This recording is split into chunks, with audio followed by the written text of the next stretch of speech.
Bonjour à toutes, bonjour à tous, merci d'être présents pour cette nouvelle vidéo. Merci également de vous abonner de plus en plus nombreux à ma chaîne YouTube.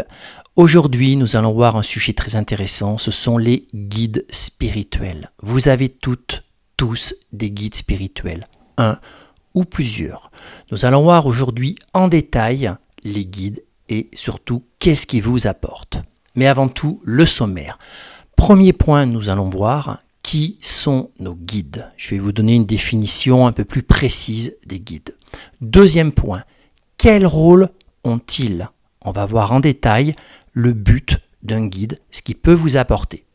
Et puis le point 3, comment rentrer en connexion ou en communication ou demander de l'aide à vos guides. Allez, c'est parti. Premier point, qui sont nos guides? Les guides sont des âmes qui sont relativement évoluées et positionnées sur les plans supérieurs du haut astral. Elles connaissent très bien le plan terrestre car elles ont été incarnées souvent de nombreuses fois. Alors elles connaissent très bien parce qu'elles ont vécu une multitude de vies terrestres qui leur donnent l'expérience de l'être humain, l'expérience de la vie sur Terre. Comme elles ont été incarnées de nombreuses fois, elles savent exactement comment et pourquoi peuvent réagir de nombreux humains. Ces âmes, qui sont assez évoluées, décident de plus s'incarner. Mais elles aiment bien et elles connaissent bien la vie terrestre. Donc autant en faire profiter des âmes qui sont incarnées. C'est pour ça qu'elles souhaitent, pour certaines, devenir guides, ou on leur propose, sur les plans supérieurs, de devenir guide. Alors lorsqu'on devient guide sur les plans supérieurs, on est formé. Et puis les guides sont encadrés par des structures et des hiérarchies vibratoires beaucoup plus hauts, c'est-à-dire des êtres de lumière. C'est pour ça parfois qu'on dit qu'on a un ange gardien, parce que l'ange gardien c'est un être de lumière, mais qui encadre une multitude de guides. C'est la hiérarchie directe. Et il faut savoir que ces guides, ils sont exclusifs. C'est-à-dire que votre guide ne guide pas d'autres personnes, guide vous et vous seul. Maintenant, si vous parlez de votre ange gardien, oui, les responsables vibratoires, si on peut dire, de vos guides sont des êtres de lumière. Donc oui, ils encadrent forcément plusieurs, peut-être milliers, dizaines de milliers de personnes parce qu'ils encadrent une équipe de guides. Voilà, il faut le voir et le comprendre comme ça. Ces âmes très évoluées sont sur des plans assez hauts. Et donc, par ce fait, ont la capacité du haut astral à pouvoir rentrer en communication avec le monde terrestre. Je vous rappelle que c'est une fonction qui n'est pas donnée à toutes les âmes sur les plans supérieurs. C'est un certain niveau vibratoire qui permet à une âme de pouvoir rentrer en contact avec un médium sur le plan physique. Mais les guides, de par leur niveau vibratoire, ont cette capacité. Maintenant, vous pouvez avoir plusieurs guides. Vous aurez régulièrement un guide qui va rentrer dans votre vie, soit dès votre naissance, soit dans les quelques années suivant votre naissance, mais qui va rentrer très rapidement. C'est un guide que vous allez garder probablement toute votre vie terrestre. C'est un guide qui est là depuis le début et qui va vous accompagner sur tous les domaines de votre vie, que ce soit sur les domaines sentimentaux, sur des domaines financiers, sur des domaines professionnels ou sur votre vie en général. Ce guide, c'est vraiment comme un lien, quelqu'un qui est très connecté à vous et vous-même très connecté à lui. Vos deux âmes sont connectées, mais on va revenir dessus. Et puis en fonction de ce que vous allez faire dans votre vie, peut-être des guides spécialisés sur des secteurs d'activité vont rentrer dans votre vie, toujours en exclusivité. Vont rentrer, vont vous apporter une expertise, de l'aide. Alors je vous rassure, on va le voir après. Comment il fonctionne, tout ça on va le voir après. Vont vous apporter une expertise, de l'aide. Par exemple, si vous devenez, je sais pas moi, infirmier, infirmière, eh bien vous allez avoir un guide qui va rentrer pendant votre profession. Mais quand vous allez quitter cette activité-là, eh bien ce guide, vous aurez toujours un contact avec, mais ne sera plus votre guide officiel, va aller peut-être guider quelqu'un d'autre qui va rentrer en école d'infirmier, d'infirmière. Vous voyez? Ensuite, il n'y a pas que les métiers de soins à la personne. Si demain vous êtes expert comptable, peut-être que vous allez avoir un guide qui va rentrer dans cette fonction, qui connaît bien l'expertise comptable, qui connaît bien ce secteur d'activité pour vous aider dans ce métier. Si demain vous créez une association pour aider les animaux, vous aurez certainement un guide qui va vous accompagner pendant le temps que vous êtes dans cette association, responsable de cette association pour pouvoir aider les animaux. Donc vous avez un guide qui est là, qui vous suit depuis tout le temps. Et puis ensuite, vous avez des guides qui vont rentrer et qui vont sortir de votre vie par rapport à des actes, par rapport à des missions, par rapport à des métiers que vous allez faire. C'est pour ça que vous êtes guidé en permanence. Vous êtes guidé par un guide généraliste et puis vous êtes guidé par des guides spécialisés. C'est pour ça qu'on dit qu'on a plusieurs guides. Mais n'oubliez jamais que votre guide principal restera toujours le guide qui est là depuis votre naissance ou depuis les quelques premières années. Parce que parfois il n'intervient pas tout de suite.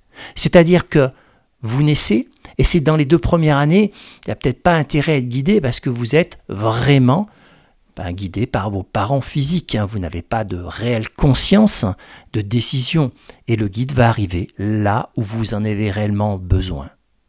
Pour mon cas de figure, mon premier guide, celle qui est là depuis tout le temps, parce que c'est une guide à dominance féminine, est rentrée à l'âge de mes 5 ans dans ma vie. Voilà, ça c'est une anecdote que j'ai eue par rapport à des médiums, mais j'en ai croisé énormément et certains ont été très bons et donc m'ont dit des choses identiques. C'est toujours ça qui est assez incroyable, c'est que lorsque je crée et je donne de l'information, c'est de l'information qui, entre guillemets, selon mon avis bien naturellement, c'est confirmé car c'est croisé entre plusieurs personnes, plusieurs médiums.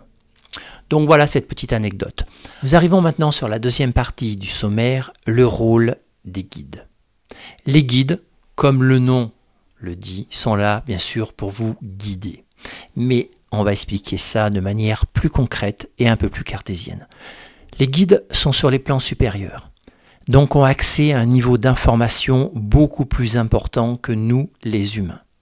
Ils ont accès à ce qu'on appelle un système informationnel où l'information vibratoire, l'information des émotions, l'information des paroles de toute l'humanité est stockée.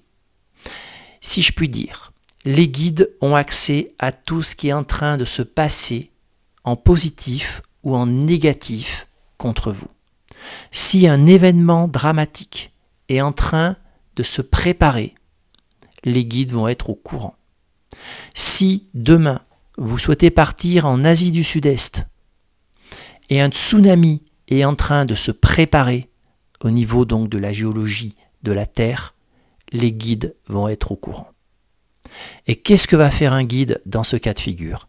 Il va essayer de vous glisser de l'information afin que vous preniez une décision sur le plan physique qui va vous empêcher d'aller à l'encontre des événements.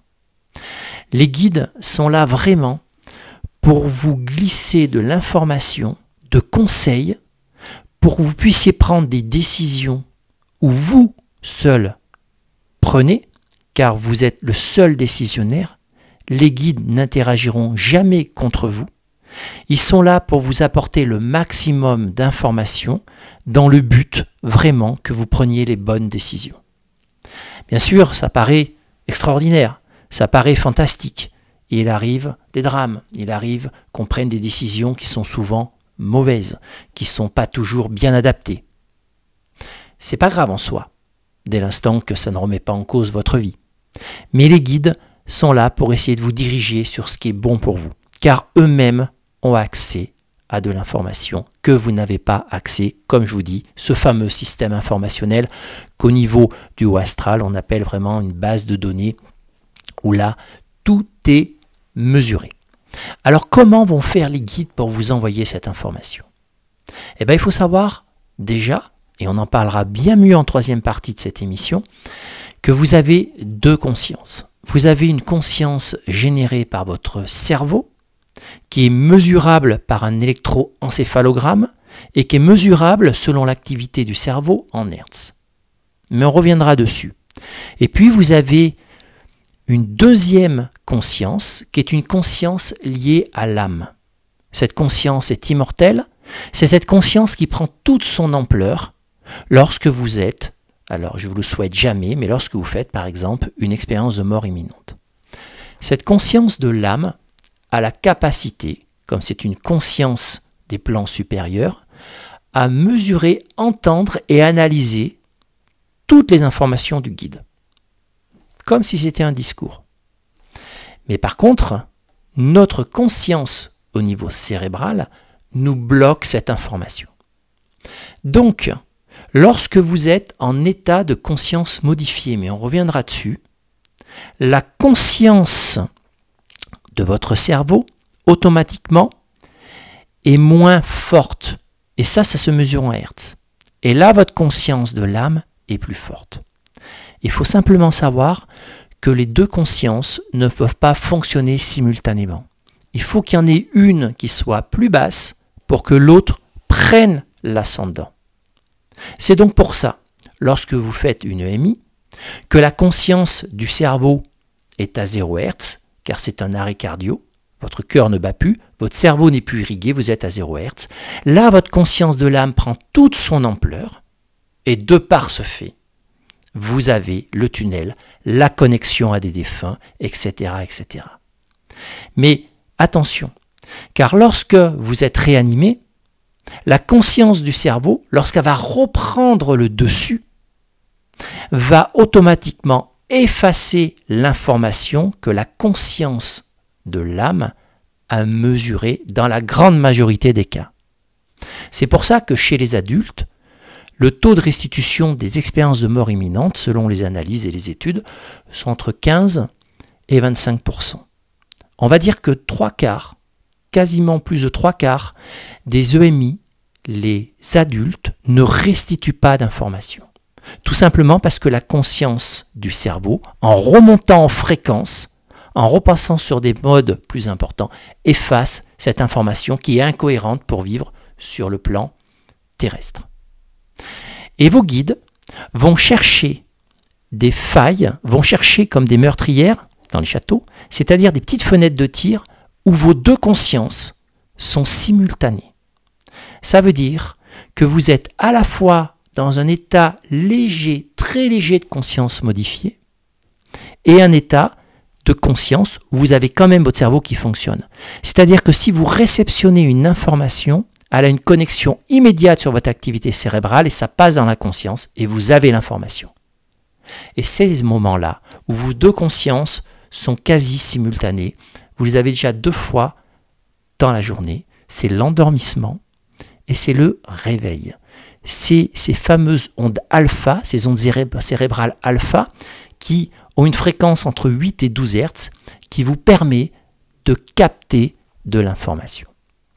Ça veut dire que vous allez capter un mot peut-être, ou une intuition forte, et elle va rester ancrée, et vous allez avoir une très forte intuition, et c'est peut-être votre guide qui vous a glissé une information. Il faut savoir aussi que lorsque vous dormez, votre fréquence de cerveau devient très basse. C'est peut-être aussi un moment opportun pour les guides de vous glisser l'information. Mais comme la fréquence de votre cerveau est basse, forcément, au réveil, il se peut que l'information soit effacée. Alors si cette information est effacée, forcément, vous n'aurez pas les conseils de votre guide. Mais parfois, il a tellement insisté pendant la nuit, pendant que votre cerveau était en fréquence basse, que lors du réveil, vous avez une intuition très forte, vous avez une impression de faire quelque chose, vous avez vraiment la sensation qu'il faut agir ou qu'il faut prendre cette décision, pas cette décision. On dit que la nuit porte conseil. La nuit est un moment opportun pour les guides pour vous glisser une information de par cette baisse de fréquence de votre cerveau. Ces théories ont été vues par plusieurs scientifiques, dont le docteur Jean-Jacques Charbonnier, qui a lui-même soumis l'hypothèse de ces deux consciences par 2 termes qui sont d'ailleurs protégés à l'INPI. C'est la conscience intuitive extraneuronale, la conscience de l'âme, et la conscience analytique cérébrale, la conscience du cerveau. Il explique que ces 2 consciences, les 2 que je vous dis, ne peuvent pas fonctionner simultanément, et lorsqu'elles sont à peu près en phase, et bien à partir de là, vous êtes dans un état de conscience modifié léger, et puis vous êtes dans la capacité de mesurer une communication d'un guide. Mais la grosse problématique, je vous l'explique quand même, c'est que parfois dans ces états de conscience modifiés, on entend son prénom, on peut entendre un mot, 2 mots, 3 mots, et automatiquement, qu'est-ce qui se passe? Eh bien, vous avez votre conscience analytique qui percute par rapport à ça, qui se dit « Oulala, il se passe quelque chose, j'ai une résonance de voix, comme de la médiumnité. » D'ailleurs, c'est de la médiumnité. Et là, automatiquement, vous commencez à analyser ce qui a été dit, la fréquence de votre cerveau augmente, votre conscience de l'âme, donc la conscience intuitive extraneuronale, qu'explique Jean-Jacques Chamonix, diminue et vous perdez la connexion avec votre guide. Mais vos guides, ils le savent. Ils savent très bien que nous ne sommes pas, dans la grande majorité des cas, des médiums. Alors, juste une petite parenthèse. Un médium, c'est quoi? Eh bien, un médium, c'est une personne qui a la capacité de jongler entre ces deux consciences avec des vraies prédispositions. Et donc, il a la capacité de se connecter à sa conscience de l'âme, sa conscience intuitive, et puis, automatiquement, très rapidement, reconnecter à sa conscience analytique pour restituer l'information. Cette capacité de médiumnie, elle est donnée à très peu de personnes. Mais c'est ces personnes-là qui arrivent à contacter les défunts, à contacter les guides, etc., etc. On est tous médiums, mais on a tous un mental, on a toute une conscience analytique qui bloque. Donc, pour résumer, vos guides vont se servir de certains états de conscience modifiés légers ou de votre sommeil pour vous passer de l'information. Le rôle d'un guide également, c'est de vous garder sur votre mission de vie. Lorsque vous vous incarnez, vous avez, si je puis dire, alors c'est un mot un petit peu spirituel qu'il faut prendre avec du recul, mais vous avez une mission de vie. C'est-à-dire que sur le papier, sur les plans supérieurs, quand vous allez au service des réincarnations, vous dites voilà, moi je souhaite me réincarner pour pouvoir accomplir ça. Donc vous allez choisir un environnement, vous allez choisir peut-être un pays, une planète même. Il y en a certains qui disent qu'ils s'incarnent sur d'autres planètes. Et puis vous lancez votre incarnation et vous allez intégrer un fœtus. À partir de là, cette mission de vie, c'est très large. Une mission de vie, c'est pas que dans le spirituel, c'est pas que dans le soin, ça peut être dans tout et n'importe quoi. Ce qui relie une mission de vie, ce qui est très important, le point commun d'une mission de vie, c'est d'apporter quelque chose à l'humanité pendant le passage de votre vie terrestre. Quelque chose de positif, que ce soit dans les sentiments, que ce soit dans les actes. C'est ça une mission de vie. C'est d'apporter quelque chose à l'humanité de manière concrète, que ce soit de l'amour, mais l'amour c'est plus au niveau familial, que ce soit de la compétence, que ce soit de l'aide, c'est de faire évoluer quelque chose. Une mission de vie a un but précis, c'est celui-ci. Et généralement les missions de vie, elles ne sont pas toujours respectées, mais ce n'est pas grave. Vous n'allez pas redoubler si jamais elles ne se respectent pas. Car quand vous êtes lâché sur le plan physique, vous êtes lâché dans la jungle. Ça n'a plus rien à voir avec les plans supérieurs. C'est donc pour ça qu'une âme, quand elle remonte sur les plans supérieurs, elle a besoin de passer par le moyen astral pour se reformater. Parce que le plan physique abîme parfois. Donc vous êtes lâché dans le plan physique, et là vous avez une multitude de critères qui va faire que parfois la mission de vie globale ne va pas se réaliser. Et c'est cette mission de vie qui arrivera à vous mettre dans un état de bien-être et de raisonner avec vous-même et d'être là où vous devez être pour être bien. C'est spirituel, mais c'est ce qui est constaté. Et bien parfois, votre mission de vie, vous vous dirigez à côté, vous partez sur une autre voie pour une multitude de raisons. Et le guide va être là pour vérifier aussi et vous donner de l'information pour que vous puissiez éventuellement partir sur la bonne voie. Le guide a la capacité également de déclencher des signes, des synchronicités. Pour ça, il peut faire des demandes. C'est-à-dire que comme tout est hiérarchisé, le guide peut dire, tiens, la personne que je suis sur Terre, c'est compliqué, elle est sous mauvaise influence, je vais essayer de voir si je peux lui envoyer de l'information n'est pas réceptionnée, sinon ça serait trop beau, hein. On serait tous dans un état de joie absolue. Et bien à partir de là, va faire une demande de synchronicité. Et ce sont les plans supérieurs qui vont peut-être décider à un moment donné de créer une synchronicité. Quand je parle de synchronicité, ce sont des événements en chaîne qui vont apporter un élément dans votre vie qui va avoir une importance cruciale. Je ne parle pas de la petite feuille qui est en forme de cœur, je ne parle pas de la plume d'oiseau, etc., qui est une spiritualité un peu plus commerciale. Je parle de vraies synchronicités qui ont un rôle essentiel dans votre vie. Les guides vont faire une demande pour que ça arrive. Et là, vous allez avoir des événements qui vont être incroyablement étonnants, vous arrivant sur un acte, sur un fait, sur une rencontre qui va peut-être changer votre vie. Voilà, le rôle d'un guide, c'est aussi de faire des demandes plus importantes sur une hiérarchie pour pouvoir recadrer par rapport à votre mission de vie. Mais ce n'est pas forcément simple non plus. Tout ça, bien sûr, vous l'avez compris, c'est très théorique. Mais le rôle d'un guide, avant tout, est là pour que vous soyez heureux et en phase avec vous-même. C'est ce qu'il faut mémoriser pour vous éviter des difficultés, vous éviter des déboires, des problématiques, et puis vraiment vous mettre sur une voie qui vous épanouira là où est réellement votre place. C'est ça le rôle d'un guide. Troisième partie de cette vidéo, comment rentrer en contact avec vos guides.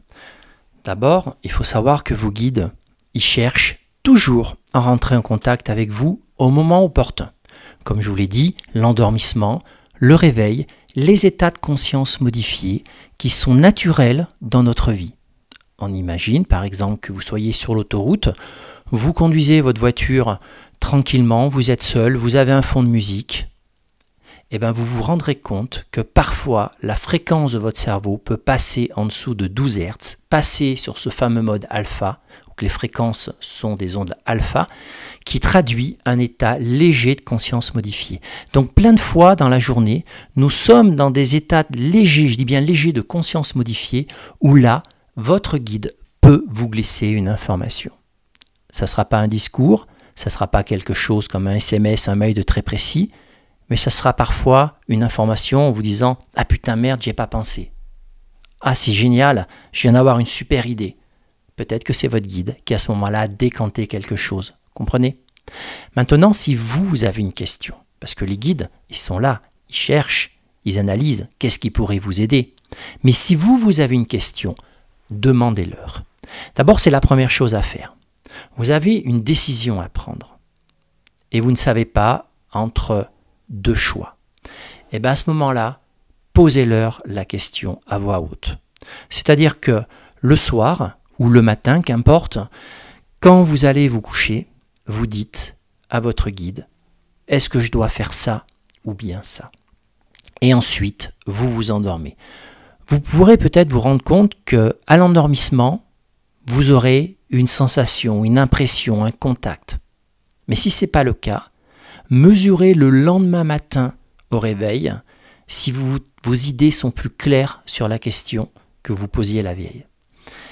Si ce n'est pas le cas, ça ne veut pas dire que votre guide a oublié, ça veut dire que vous n'avez pas mesuré l'intention. Dans ce cas de figure, les guides ont la particularité parfois de porter votre intention sur des éléments extérieurs. Reformulez la question et demandez à votre guide qu'il puisse vous apporter un signe concret, un signe matérialiste. Alors il ne va pas modifier la structure moléculaire de votre environnement, il ne va pas aller vous projeter ça, mais il va parfois vous pousser à apporter inconsciemment une intention sur un panneau, sur un affichage. Il va peut-être vous donner l'impression en disant « allume le poste à ce moment-là, allume la musique, etc. etc. » Et parfois, tout peut avoir une vraie signification. C'est-à-dire que si vous ne savez pas et que vous avez besoin d'une réponse, comme je vous le dis, le guide ne pourra pas vous apporter cette réponse écrite comme un mail, parce qu'il n'y a pas suffisamment, on va dire, de conscience intuitive connectée, de par le fait que vous réfléchissez, comme je vous ai expliqué tout à l'heure. Mais à ce moment-là, vous pouvez vraiment lui dire « fais-moi un signe » et puis vous laissez guider. C'est-à-dire que vous ne réfléchissez pas, vous ne cherchez plus à savoir, et peut-être que vous allez regarder un panneau, peut-être que vous allez allumer le poste de radio, et à ce moment-là, vous aurez des points précis informationnels. Qu'est-ce qu'a fait le guide? Comme il a accès au système informationnel, il sait ce qui va passer à la radio, tout est préprogrammé. Et à ce moment-là, il va vous envoyer une sorte d'impulsion émotionnelle qui va dire « tiens, j'ai envie d'écouter la musique ». Mais ça, c'est une petite information du guide très rapide, inconsciente. Vous allez allumer le poste, et là, à ce moment peut-être que vous allez entendre quelque chose qui va vous mettre sur la voie. Ça, c'est la première chose, c'est demander à vos guides. D'abord, dans un premier temps, essayez de prendre contact sans une question précise, en se disant « Est-ce que tu peux me faire signe? Est-ce que tu peux me donner une preuve de ta présence ?» À l'endormissement, prononce mon prénom. C'est là où vous allez le capter. Après, votre conscience analytique va reprendre votre conscience du cerveau et ça va effacer la donnée. Ça, c'est classique. Mais peut-être que quand vous allez vous endormir, vous allez entendre votre prénom. C'est une résonance, c'est pas avec vos oreilles, hein. C'est de la connexion médiumnique instantanée et très courte. Vous pouvez également demander à un médium. À un médium où le guide sera présent avec vous pour passer des informations au médium. Alors quand je parle de médium, il faut toujours faire le tri, le bouche à oreille. Parce que les médiums, il y a les bons et les mauvais. Il y en a qui sont exceptionnels. Mais il y en a plein qui ne sont pas bons. Ça veut dire quoi? Ça veut dire que depuis la montée spirituelle l'après-Covid, il y en a plein qui s'improvisent médiums. J'en ai vu une multitude, mais qui n'ont quasiment qu'une capacité médiumnique forte, pouvant connecter avec vos guides. Donc, on connaît tous des bons médiums, de bouche à oreille. Allez voir un médium et demandez. Vous pouvez même demander le prénom de votre guide, c'est-à-dire le dernier prénom qu'il a eu de sa vie terrestre, qui peut être une interprétation pour vous.